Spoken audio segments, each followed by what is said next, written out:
अस्सलामुअलैकुम, मेरा नाम सैयद मोहम्मद चैनल पर बहुत बहुत खुश आमदेद स्वागत है। जो नए बच्चों को ज़रूर सब्सक्राइब करें, वीडियो को लाइक एंड शेयर ज़रूर करें। सहायक उर्दू अनुवादक भर्ती 2025। आज मैं आपको इस वीडियो में बताऊंगा कि सहायक उर्दू अनुवादक का फॉर्म कब तक आएगा, आपको किस तरीके से तैयारी करना है, क्या क्या क्वेश्चन आने वाला है। इस वीडियो को आपको लास्ट तक देखना है, कहीं पर भी आपको जो है स्किप नहीं करना है। और लास्ट में बताऊंगा कि आप जो है मटेरियल्स किस तरीके से आसानी के साथ जो है प्राप्त कर सकते हैं। क्योंकि अगर मैं आपको दिखाऊं तो ये हमारे पास जो है पूरा सहायक उर्दू अनुवादक का मटेरियल है। यहाँ पे अगर आप देखने की कोशिश कीजिएगा तो ये सहायक उर्दू अनुवादक का पूरा मटेरियल्स यहाँ पे वाहिद जमा की लिस्ट है, साहित्य में तज़कीरो तानीस, यानी कि फुल यहाँ पे हमारे पास जो है मटेरियल्स है। सभी ऑब्जेक्टिव भी है, सब्जेक्टिव, सभी कुछ यहाँ पे हमारे पास है। तो अब बात ये आती है कि आपको प्रिपरेशन कैसे करना है, क्या क्या आपको पढ़ना होगा और ये वाला मटेरियल्स आपको किस तरीके से लेना है।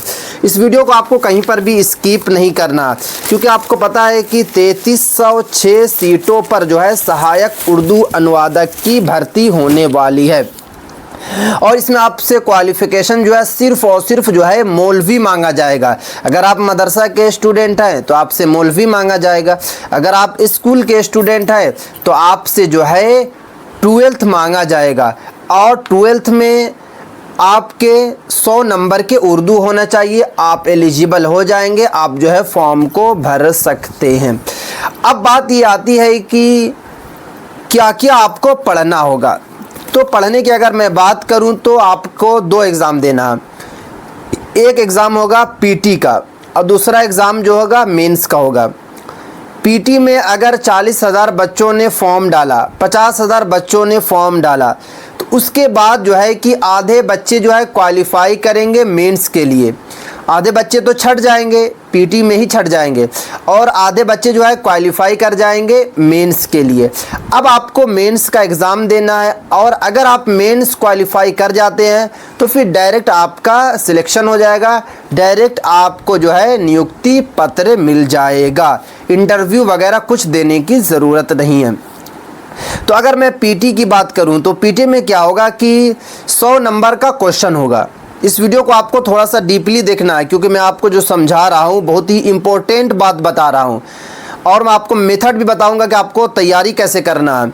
मारूजी सवालात, यानी कि 100 नंबर के क्वेश्चन रहेंगे। आपको जो टाइम मिलेगा पीटी में 90 मिनट्स, यानी कि 1.5 घंटा आपको टाइम मिलेगा। अब अगर मैं क्वेश्चन की बात करूं आएगा क्या, तो वाहिद और जमा, वाहिद यानी सिंगुलर और प्लूरल से क्वेश्चन पूछा जाएगा। तज़कीरो तानीस, यानी कि मेल और फीमेल, इसको मुज़क्कर और मुअन्नस भी बोलते हैं। अल्फाजो मानी, यानी कि वर्ड मीनिंग भी आने वाला है। उसके बाद जो है कि अज़दाद, यानी कि ओपोजिट वर्ड, जिसको इंग्लिश में एंटोनिम्स बोलते हैं, और मुतरादिफ भी आएगा, यानी कि सिनोनिम्स। तो आपको पढ़ना है, वाहिद जमा को आपको पढ़ना है, तज़कीरो तानीस यानी कि मुज़क्कर और मुअन्नस, अल्फाज़ो मानी को याद करना है, अज़दाद और मुतरादिफ, सिनोनिम्स और एंटोनिम्स को भी आपको पढ़ना है। अब उसके बाद जो आपका आएगा उर्दू से हिंदी तर्जमा, हिंदी से उर्दू तर्जमा। अब जैसे कि पीटी में क्या होगा कि आपको सिर्फ और सिर्फ ऑब्जेक्टिव रहेगा, बट ऑब्जेक्टिव में क्या होगा कि जैसे कि कोई हिंदी का वर्ड रहेगा, एक मिसाल के लिए जैसे कि सीएम, इंग्लिश में एक वर्ड है चीफ मिनिस्टर। अब जो है कि इसको उर्दू में क्या बोलते हैं, तो आपको पता है कि वज़ीर आला बोलते हैं। एक वर्ड रहेगा पीएम, अब पीएम को उर्दू में क्या बोलते हैं, तो वज़ीर आज़म बोलते हैं। तो इस तरीके का वर्ड वहाँ पे रहेगा, यानी कि ऑब्जेक्टिव रहेगा, मगर इंग्लिश में रहेगा आपको उर्दू करना होगा, अगर हिंदी में रहेगा उर्दू करना होगा। तो ये आपका क्वेश्चन रहने वाला है। उसके बाद जो है कि आपका जो है कुछ जनरल नॉलेज से भी कुछ क्वेश्चन आपका आने वाला है, क्योंकि 2019 में जो है क्वेश्चन इस तरीके का आया था। हो सकता है कि इस बार अपग्रेड करे बीएसएससी और क्वेश्चन को थोड़ा सा और बढ़ाए, क्योंकि आपको पता है कि नीतीश कुमार साहब का भी कहना है कि मदारिस हो या फिर ये स्कूल हो, सिलेबस लगभग सेम रहेगा, क्वेश्चन भी उनका सेम ही बनेगा। तो उर्दू ट्रांसलेटर की ये बहाली है, बट हो सकता है कि अपग्रेड करके जो है क्वेश्चन को थोड़ा सा बढ़ाया जाए, जैसे कि रीजनिंग डाल दिया जाए। उसे उम्मीद नहीं है, मैं आपको ये बता नहीं रहा हूँ कहानी वाला, माइंड में ये मत बैठा लीजिए कि रीजनिंग से आएगा। मैं आपको बता रहा हूँ कि हो सकता है कि अपग्रेड किया जाए, वरना जनरल नॉलेज तो आपका आएगा ही। अब देखिए उसके बाद जो मेंस, अब जो आपका जो मेंस होगा, मेंस में क्या होगा कि रिटन एग्जाम होगा। रिटन यानी कि लिखने वाला, पीटी तो आपका ऑब्जेक्टिव रहा, अब आपको लिखने वाला। तो लिखने वाले में क्या होगा, जैसे कि उर्दू ग्रामर से आपका क्वेश्चन आएगा, सर्फ नहू आएगा, वाहिद जमा आएगा, तज़कीर व तानीस आपका आने वाला है, अज़दाद आने वाला है, मुहावरा आएगा जिसको इंग्लिश में इडियम्स बोलते हैं, ज़रबुल अमसाल भी आपको आने वाला है, कहावतें आने वाली है, उर्दू तखलीस, उसके बाद मज़मून या दरख्वास्त आप आएगा। अब मज़मून में जैसे कि एक ईद के ऊपर जो है लगभग आपको जो है 300 वर्ड में एक पैराग्राफ दिया जाएगा ईद के ऊपर। अब उसको बोला जाएगा कि ये तो उर्दू में लिखा हुआ, अब इसका आप हिंदी कीजिए, और हिंदी आपको वही वर्ड इस्तेमाल करना है जो वहाँ पर सेट हो। अपने दिल से कोई वर्ड को सेट नहीं करना। आपको पता है कि एक वर्ड का 2-3 मीनिंग होता है, बट वहाँ पे जो सेट होगा वही वर्ड आपको इस्तेमाल करना है। जैसे कि कॉम्पिटिटिव जो एग्ज़ाम होता है उसमें क्या होता है कि अगर आपसे पूछा जाए कि आसमान का जमा ये मुतज़ाद क्या होगा, तो आसमान क्या है कि उर्दू वर्ड है, तो अब आसमान की जगह पे आप क्या लिखिएगा, मुतज़ाद में ज़मीन लिखिएगा।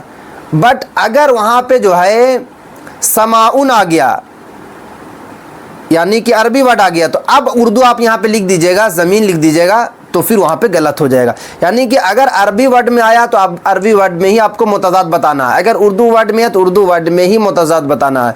तो सेम इसी तरीके से आपका रहने वाला है कि अगर आपको जो है वहाँ पे वर्ड जो बैठेगा वही बैठाना, अपने दिल से कोई वर्ड नहीं बैठाना। उसके बाद जो है कि उर्दू से हिंदी सेम आपका जो है पैराग्राफ आने वाला है, हिंदी से उर्दू पैराग्राफ आएगा, अंग्रेज़ी से उर्दू पैराग्राफ आएगा, उर्दू से अंग्रेज़ी पैराग्राफ आएगा। तो ये सब पे आपको काम कर लेना है। काम करने के बाद जो है इंशाअल्लाह आसानी के साथ आपका सिलेक्शन हो जाएगा, क्योंकि वैकेंसी बहुत ज़्यादा आती है। 3306 कम सीट नहीं होती है, बहुत ज़्यादा होती है। मौलवी लेवल पे बहाली है, इंटर लेवल पे बहाली है। आपको पता है कि हज़ारों बच्चे फॉर्म भरने वाले हैं, तो मेहनत आपको करना होगा, मेहनत कीजिए, कामयाबी मिलेगी। अब बात ये आती है कि फॉर्म कब आएगा। देखिए मैं इस पर 2 वीडियो ऑलरेडी पहले बना चुका हूँ और आपको बताया हूँ कि हो सकता है कि नीतीश कुमार साहब आपको लड्डू दे रहे हैं, क्योंकि आपको पता है कि अभी सबसे ज़्यादा जो है मुस्लिम समाज के लोग जो है नीतीश कुमार साहब से खफा हैं वक्फ बोर्ड को लेकर, वक्फ बोर्ड वाला मामला को लेकर नीतीश कुमार साहब के जितने भी मुस्लिम सब अगेंस्ट में है। तो हो सकता है कि वोट को लेकर नीतीश कुमार ने इस तरीके की वैकेंसी को लेकर एक अपडेट दिया है। तो इसलिए मैं आपको आज भी बता रहा हूं कि बहाली आ भी सकती है, नहीं भी आ सकती है, बट आपको तैयारी ज़रूर करना है, क्योंकि अगर आपकी तैयारी रहेगी तो आपका सिलेक्शन होगा, अगर आपकी तैयारी नहीं रहेगी तो आपका सिलेक्शन नहीं होगा। तो आप तैयारी करें, मेहनत करें, मेहनत से ही कामयाबी मिलती है। और ये सब जो ये PDF है मैं सब टेलीग्राम पर डाल दूँगा।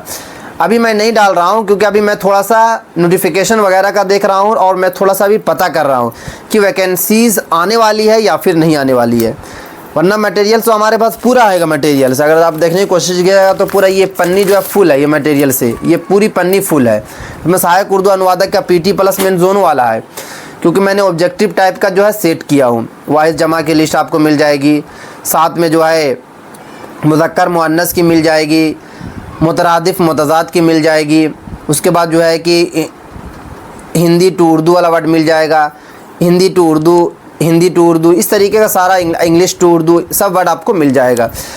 तो ये थी आज एक काफ़ी इंपॉर्टेंट वीडियो। इस वीडियो को आप ज़्यादा से ज़्यादा शेयर करें, मेहनत करें, और अगर आपका कोई डाउट है तो कमेंट्स करके ज़रूर पूछें। इंशाल्लाह मैं आपका जो है जल्द से जल्द जवाब दूंगा। तो ये थी आज एक काफ़ी इंपॉर्टेंट वीडियो। अस्सलाम वालेकुम।